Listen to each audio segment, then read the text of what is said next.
Good morning, everybody. This is Joanna from esnco.com, and so happy to have you with me today. It is currently October 3rd, Thursday, and again, Thursday is one of my favorite days. It just has a lot of energy behind it, so I always have a nice connection with Thursdays, and I hope you do too. So today we're going to talk about kids and allowing them the more spiritual aspects in their life, creating spiritual environments for kids. And first off, before we start talking about kids and spirituality, I wanted to first off say that when I talk about spirituality, everybody has, for every person in the world, there's a different conception and different belief about what spirituality is, and that's okay.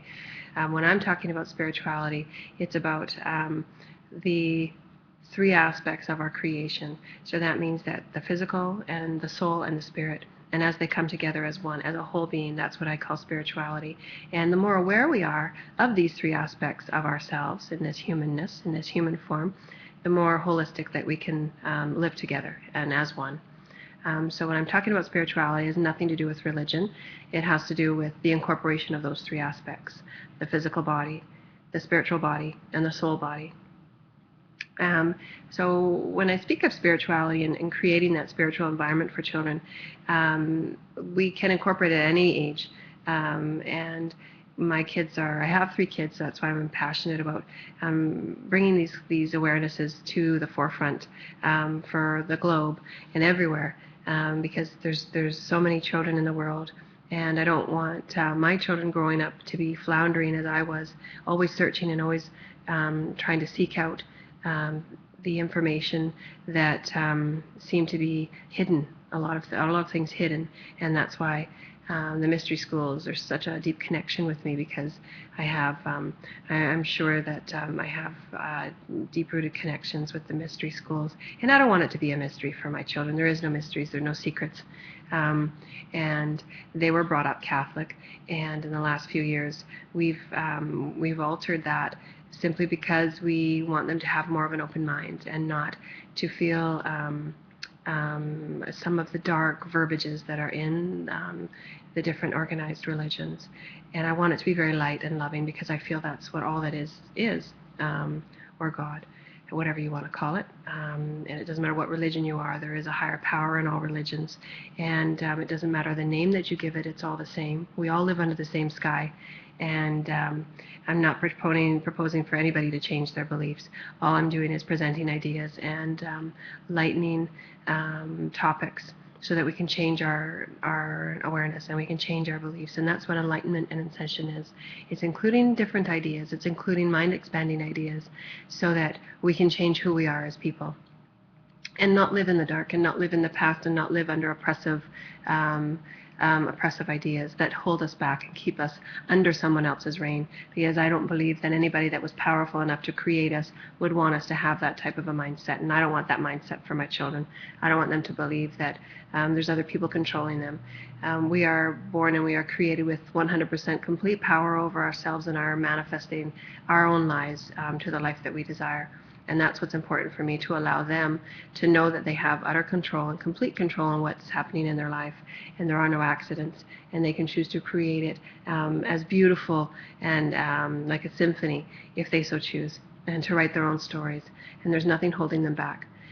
So that's really powerful for them to know right from a young being. My kids are 8, 6, and 33 months. And it's important for me that they know at an early age, so that when they're stuck in different social situations, whether it be in school or friends, that they know they have the power to choose and move and change and choice, for that free will to take hold and move the direction of their life path. I know that when I was growing up, we all have situations where we were in, and we had the higher guidance available, and we don't know how we got out of those situations sometimes, but we did. So for my kids to have that installation right at a younger age, to know that they're always being guided, they're always protected. However, they do have the free will to choose the choices and the situations they get themselves into, and to know that they have the power to move through them with positive results. And that's what it's about. It's giving them the power to know that they can work with their own decisions to move them on a path that's very powerful and empowering, encouraging, and spiritual and enlightening. And it can be from many situations on the playgrounds. My kids have come home many times and had social situations where they've happened, and they've asked me how to move about those situations. And we'd have long talks and long conversations, and asking questions as a parent is just as powerful as telling or guiding your children. And they do have the answers within them.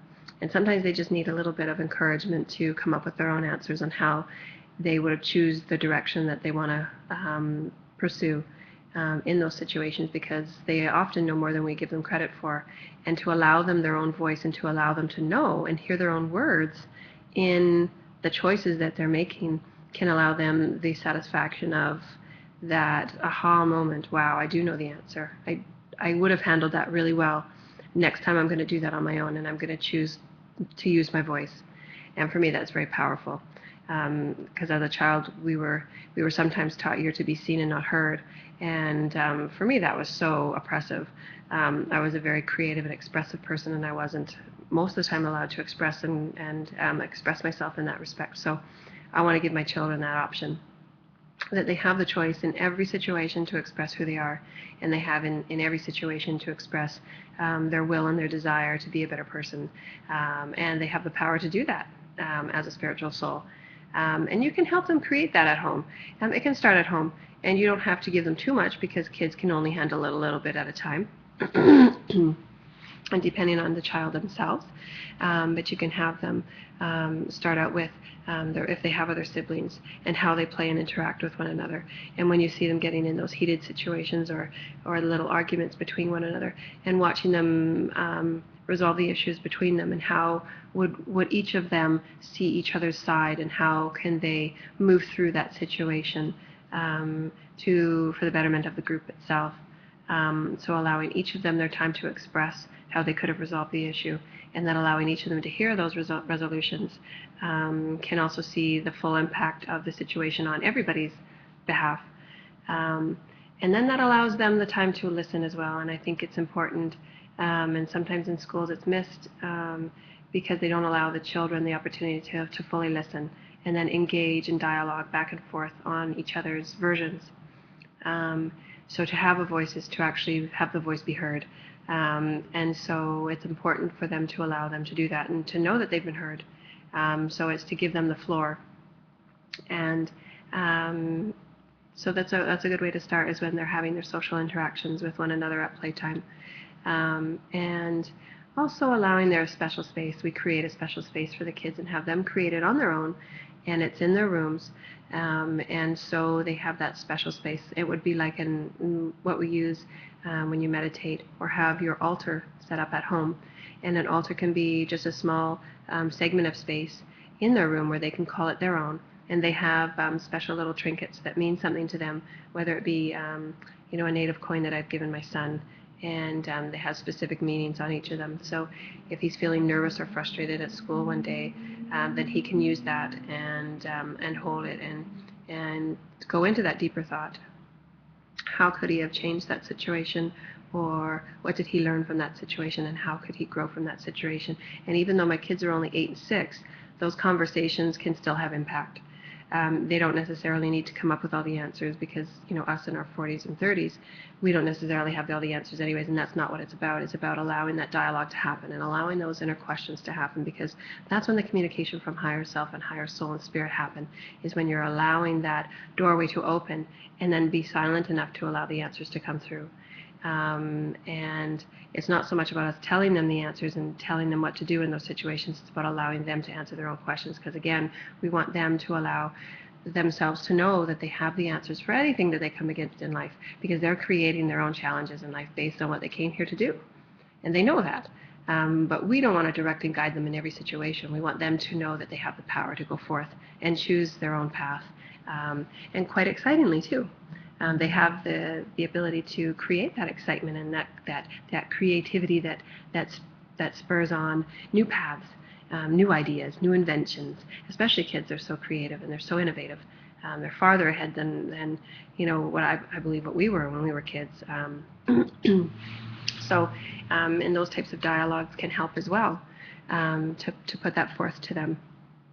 And allowing them to have that special space is something that they can call their own, and have that time where they feel safe and anything can be said in that space for them to feel free and have that expression time, and also allowing them to have that journaling and that time to write things down. Some kids are expressive theatrically, some kids are expressive with their artistic abilities, and some kids do prefer journaling. I know in a lot of schools now they do their daily journals, so it's a practice that they're already used to, and it's a practice that can be brought into the home and brought into a more higher thought pattern type of a way, where they're recording how they're thinking and how they're feeling on a higher end of things. And that's how you can allow your children the freedom to be higher beings, allow them to think more expansive. Sometimes we do little what-if games at nighttime when we want to have just that quiet dialogue time, and we allow that creative thing, the creative what-ifs to take course, and then they can write about it if they want. And then it allows them those creative moments of inspiration where they can go to bed with that thought. For instance, we'll say, well, what if you could see other planets from where you were standing? What would those planets look like? What type of people would be on those planets? What type of beings would be on those planets? What type of animals would be on those planets?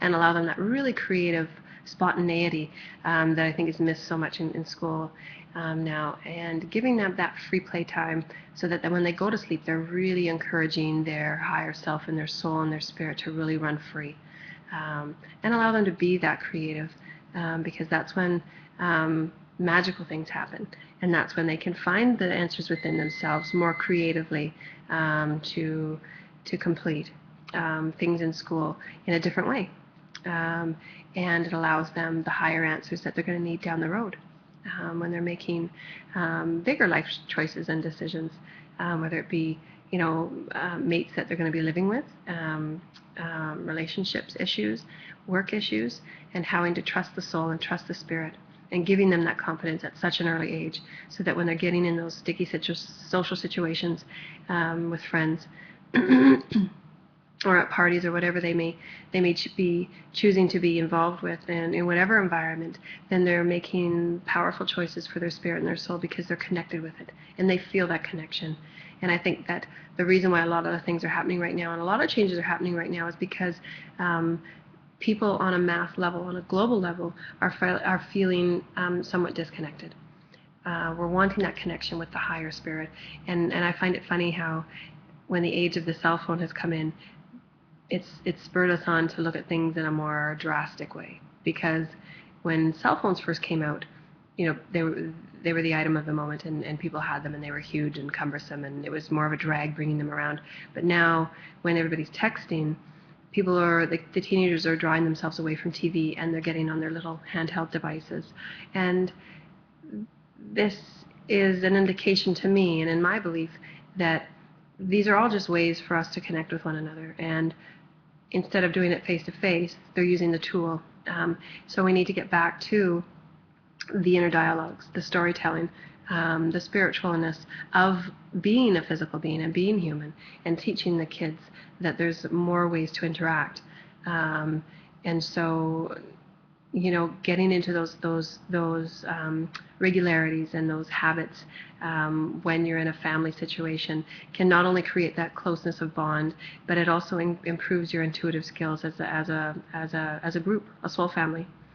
It allows you and your guides to have that smoother communication, so that when you're spurred on to bring things up about your children, then they're also having their guides work in with you, and your guides and your whole soul group's family guides are working together, and the more communion that you have as a soul group and as the greater whole, and that's where we need to as a global.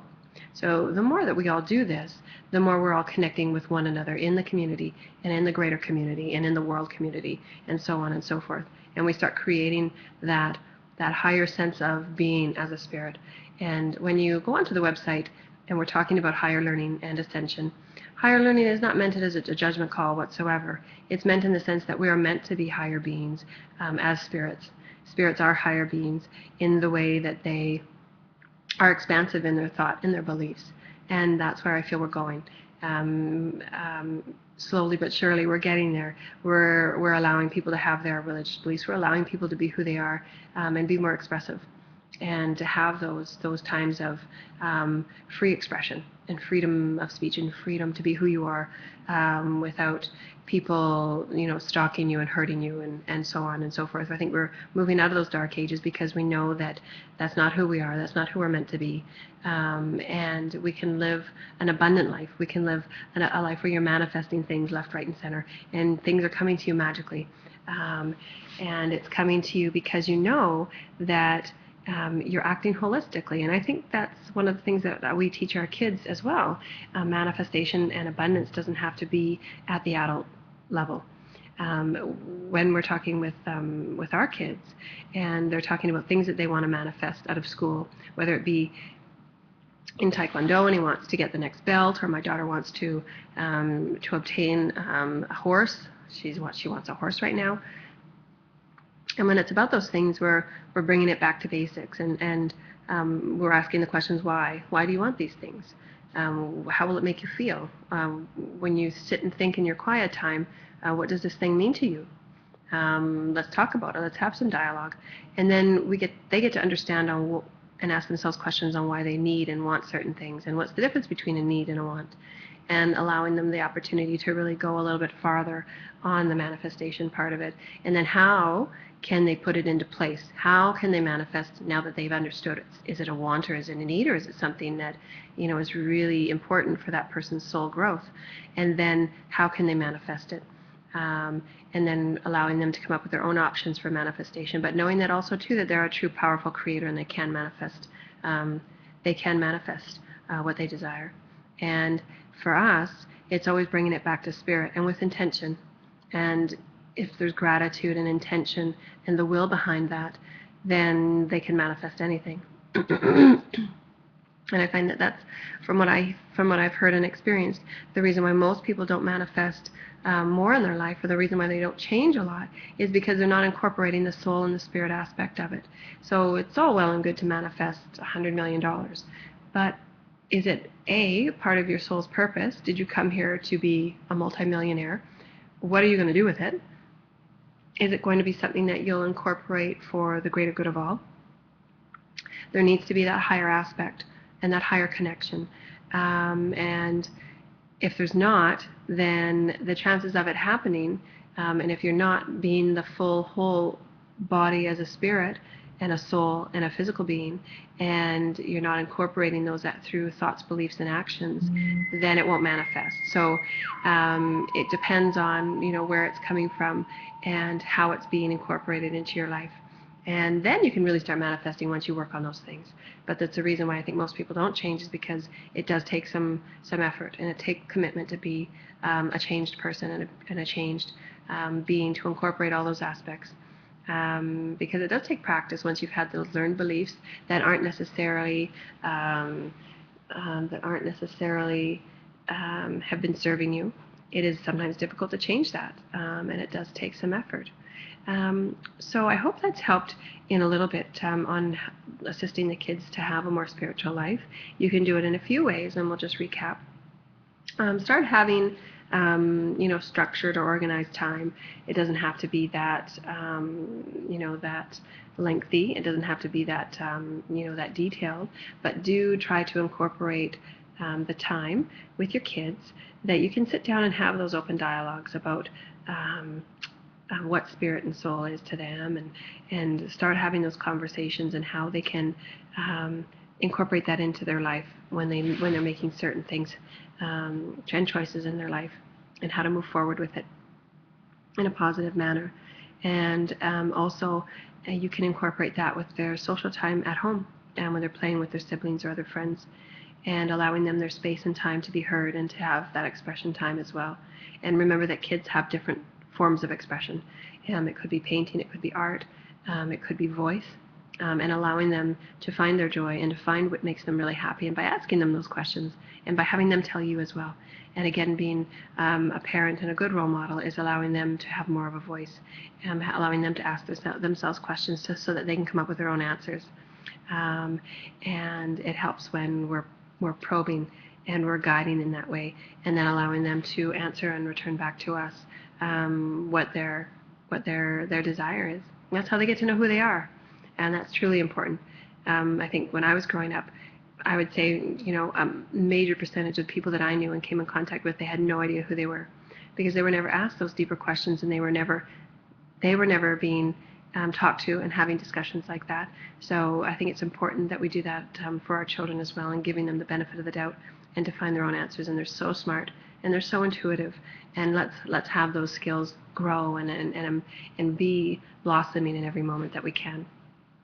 And then allowing them that altar space in their own home, wherever their special space is, and having them gather little trinkets that you go shopping for together, maybe a crystal store or maybe a rock and stone store, and having them pick up things that are really important for them, and then do some investigating on it. Probably a lot of the people that are listening now have crystals or crystal books. And give one to them and have a conversation about what the crystal means, and maybe have them come up with a meaning, because too, it's allowing them to listen to their intuition. And sometimes they can find a little trinket or a toy, and they can intuitively tell you what it means to them. They might be bringing in past life or concurrent lives information from that, and allow them to really be free with that expression and creativity. Because in the end, it's their life and it's their journey, and we want to give them the voice and the confidence to know that they know what they're talking about, and they know who they are as a spirit and as a whole being, a physical and a spiritual and a soulful being, and they can rise above and answer the bigger questions of today, because they're going to be the leaders, and they're going to be the ones that are going to be guiding us and teaching us. Essentially, I can see this now. And allowing them that little altar space, again, that's very important, and having them create that journal time and that expression time to have that open communication as a group and as a community. And then remember, any energy that you put out also is put out with those people around you. So the more spiritual and living in wholeness that you are, the more that it's going to feed off to your kids and your children and your spouse and the community and so on and so forth. So sometimes it's more important to work within and ensure that you're working from a very balanced and holistic point, and then you can emulate that to your kids, and they see you, and they can see that change, and others around you can see that change, and they see that as a positive thing, and they also form that change as well. And it's the best way to make change and create changes, by being that example and emulating that out, and exuding that confidence and that balance and that peace and that firm but light walk, knowing that you are who you are, and you know who you are because you've asked the questions and you've done that in-depth inner work. It's very rewarding when you see your children act in higher ways on the playgrounds and social situations, and they're helping others communicate. I've seen it over and over again, and my kids amaze me at the young ages that they're coming forward and they're being true leaders in their community. Because they're getting involved and they're saying things that normally wouldn't be said at that age. And they're challenging themselves and others to think in different ways. And that's what we need to really make global change happen, is having our kids and ourselves, through us emulating that practice, is responding and reacting in different ways, in a more holistic and empowering way, in a peaceful way, in a harmonic way, and in a loving way, because we are all one. It doesn't matter what age you are, it doesn't matter what species you are, it doesn't matter what planet or galaxy you're on, we are all one. We are all a part of the one.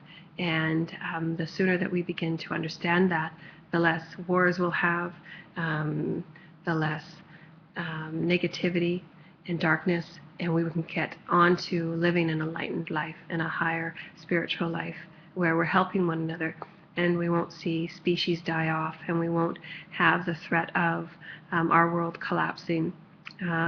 So in doing that, we do need to feel higher, and we do need to be higher and think higher as far as our vibrational level and our resonance. And we are spiritual, energetic beings, and this is what I'm passionate, and I'm so excited to put these things forth, because the more of us that can grab onto these type of ideas and higher thinkings, then the community will change as a whole. And when I mean community, I mean in your house, in your neighborhood, in your city, in your country, and so on and so forth, and so on and so forth. So I put that out to all of you, and we'll have the universe answer back on that. But that's what I'm passionate about, and I hope you've enjoyed the discussion today on how to encourage our children, and how for us to emulate that guidance for them, to including that spiritual side of things. And remember then, when we're talking about spirituality, it's about our physical being, our spiritual being, and our soul being. and allowing all of those aspects to combine and commune as one, so that we're living a holistic life. And that's what it's about, is living holistically, not just in the human physicalness, which is very dense and very limited. We want to think higher. We want to include the higher self. We want to include the spirit. I want to include all of my lifetimes and the information I've gained from all of those lifetimes, and I want to move it forward and put it out into the universe and make sure that we're treating the Gaia with gentleness and care and love, and also our families and our communities and so on and so forth. We've gone over that again. So I hope you find that useful. And if there's any information that you'd like from me, we're going to be putting some of these classes on our StarSeed Academy. It's opening in January, and that you'll find that under the eascencio.com online learning classes. We have online ascension classes, and it talks about a lot of things that we've been talking about, but from different wisdom teachers. And the web address is http://eascencio.com, and we've got sacred sites for Sedona coming up in next October. We've got karmic astrology wisdom teacher Marguerite Manning, who's a dear friend of mine. Love her to pieces, and she's an amazing teacher. And we've got Elizabeth Harper. She's a color intuitive. And we've also got Sandy Anastasi, psychic development and channeler. And we've got a few other surprises coming along in January. So please stay tuned with us. And I'm going to be involved a lot with the StarSeed Academy. And we're going to be beginner classes and intro classes on energy. We're going to be teaching kids all about energy. What is energy? And moms will be involved in that as well, or parents or guardians. And we're going to explore the whole world of energy, which is my passion, and how to manifest a more meaningful, holistic life and harmonic life. And that's where my passions are as well. And so yeah, look into it. We're on Facebook, Twitter, Blog Talk Radio. We're on Thursday nights at 9 Mountain Time, and we usually talk about a whole variety of metaphysical topics. So please join us. http eascencio.com, and my name is Joanna, and you can also connect with me for one-on-one sessions, joanna@eascencio.com, if you'd like a spiritual alignment session, which is exciting. They're usually about 60 minutes, so I'd love to help anybody that's willing to connect with me, and any advice or information that you need, please feel free to connect. And we're always loving the energy that flows back to us through Facebook and Twitter and Blog Talk. Get numerous messages on all of those social sites, and so feel free to stay connected. And my blessings and light to you always, in love. And I'm so grateful, and I'm in deep gratitude for all of your energy and your love that's coming back to us, and the universe is answering the call for higher energies. So my blessings and namaste to you, and I hope you have a wonderful Thursday and a beautiful weekend ahead. Blessings.